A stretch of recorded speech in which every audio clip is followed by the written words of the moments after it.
Well, we did an awful lot of research on where the culture is going right now, and what we saw is that the culture is really growing up. Right? It's moved away from that Fast and the Furious, neon, bling, and a lot more into performance, into building the ultimate performance machines and seeing if you can control those machines on the track. Consequences are a big part of racing, so we've had that in the past in Need for Speed with the cops, where it's important to stay away from the cops. If you get busted, there's some negative consequences there. This year, we decided to really focus the consequences on your skills. So, do you want to push the limit?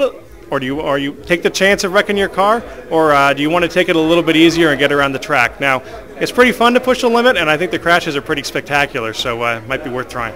So what's going to happen with damage is that when you run into that side wall at 120 miles an hour, you're going to crumple your fender. The steel on that fender is going to crumple in. It's going to crumple exactly like steel should, to the point that the engine block stops it.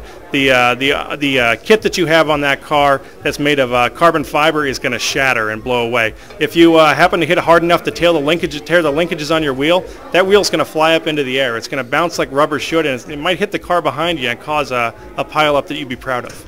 This year, we added a really deep level of performance customization. So you can build the perfect car for you that suits your driving style and suits the way that you want to build the ideal vehicle. At the same time, if you don't know what a wastegate does, we want to make sure you can make the car go fast. So we've added a feature we call Blueprints this year that allows you to share these great tunings with friends or download the tunings from the web and just make your car go as fast as you want to, whether or not you actually know one end of a wrench from another.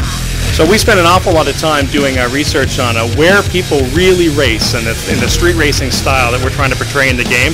We sent teams all over the world looking at these places, and we built some locations based on some great dives out there today. Now, we're a game, so we took a bit of creative license and make sure that the drives are as fun as they possibly can be. But if you've been to Daikuko Futo in Japan, it's going to look like that. It'll be recognizable to you. And we've tried to pick some tracks, something that we haven't done for a while in Need for Speed, that resonate in the community. And so we'll talk a little bit about that track list later, but I think we've got some locations all over the world that'll be pretty surprising. Visually, we pushed really hard this year to make a believable photoreal world.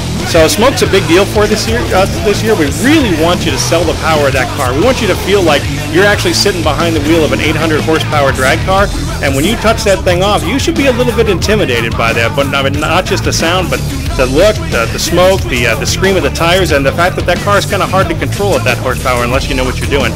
So smoke's a big deal. Smoke also really sells that damage well. So when you roll that car end over end and there's a huge cloud of dust and smoke coming up, you know you did something bad. The AI personality you'll face off against are all very strong. They're very aggressive. They'll capitalize on your mistakes, and because there's great crashes in the game, they'll make mistakes of their own, so you can see that. And you're definitely going to see a feel and a vibe that is powerful. It is loud. It's a combination rock concert, rave, and race all in one weekend.